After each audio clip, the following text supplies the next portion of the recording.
Oscar Bevis, IFL TV, proudly sponsored by The Last. I called Savannah Marshall the Queen of the North East, so I'm going to call you the Princess of the North East. April Hunter, how are we? Call me Miss Newcastle. Yeah. That's what we'll stick with. She can be Queen of the North. And then maybe Zach can take the throne when she's retired. Miss Newcastle it is. Who's getting very excited because she seems to think that Lionel Messi is going to be playing on that pitch over there in a couple of years. Messi, a lot of them. Ronaldo might come from Man United. They might team up. You just don't know. Zinedine Zidane, Conte's manager. It's all going off. Do you know what? I love every single Geordie I meet, and I love it up here. I love going out up here because the people generally are brilliant. They're mad for going out. They're mad for sport. They're mad for life. Can you actually feel the buzz around the town? Because when you hear about this Newcastle takeover, and we'll talk about the boxing in a minute, but I see on the TV everyone going nuts. Can you feel the town like being different? Listen, mate. I wish I could tell you I felt the town being different, but I've been in camp in Liverpool. My mates were sending us in the group chat all the videos of the stadium outside, and I was sick as that I wasn't there.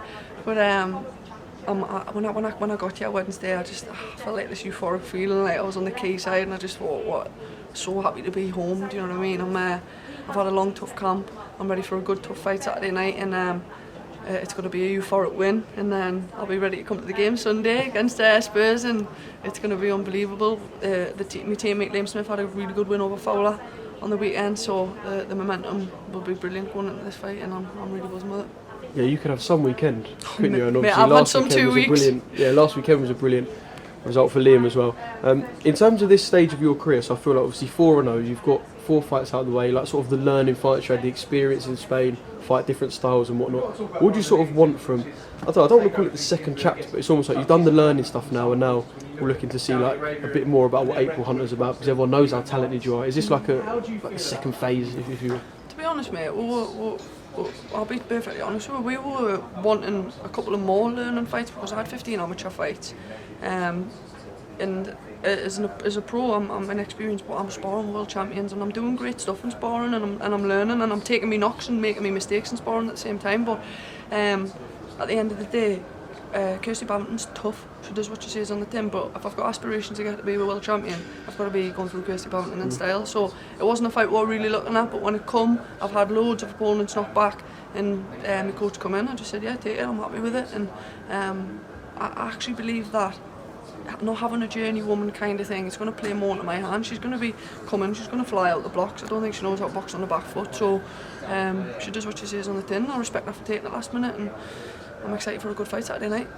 Yeah, because when you look at people fight journeymen, sometimes you could be the most prestige amateur and they make you look shit. Ever had, and they don't come and they don't do anything.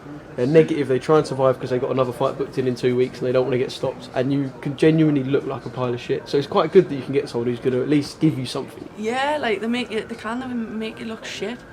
But Kirsty drew against the journeywoman. She drew against Borislava Goranova, but you can't look too much into records. She drew against who? Borislava Goranova. Someone I boxed on my debut she drew against, but you know what, you can't look into records, and it's boxing. You've got to be switched on from the bell. I think I learned that in Barcelona. I was cruising 2 rounds in, boom, and you take your eye off the bell, you get clipped, and the momentum of a fight can be changed, and it's up to you to stay focused full time. So Saturday night, I'm just going to do what I do best, mate. Box, and try and hurt her. Yeah. And you talk about taking licks in the gym and making mistakes as well. It's quite honest, because a lot of people, all right, everyone makes mistakes in boxing, nobody's perfect.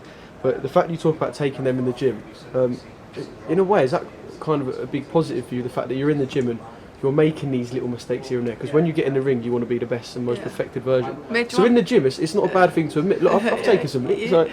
Mate, do you want to know my sparring partners this camp? It's been Savannah. Go on, hit me. It's been Savannah Marshall, Chantel Cameron, Tasha Jonas, and then an ABA champion as a lad. Of course, you're going to take some licks. You know what I mean? I've sparred 2 world champions, a world level southpaw, and it's not just taking licks. It's not just all one-way traffic. Do you know what I mean? Yeah. It's competitive things. You make mistakes in sparring and you learn from them. It's not about winning spars. It's learning from them, and that's where you grow. And then they're all amazing boxers, so Saturday night, fight turn to shine. Yeah.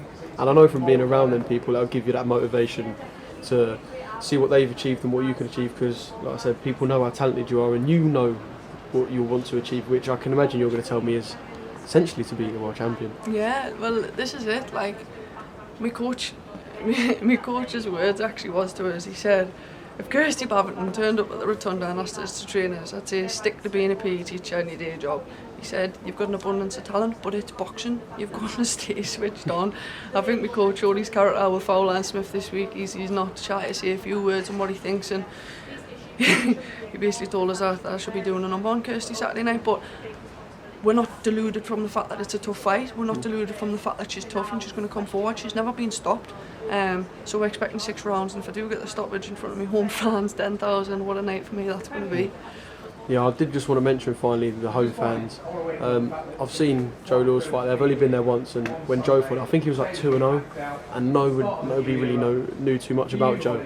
I remember walking away thinking, yeah, these lot are quite mad, aren't they? Mate, you're getting no fans like Geordie fans. I don't care what anyone says. Obviously, Liverpool last week looked bouncing for Liam Smith, but still, for me, Geordie fans, it's special.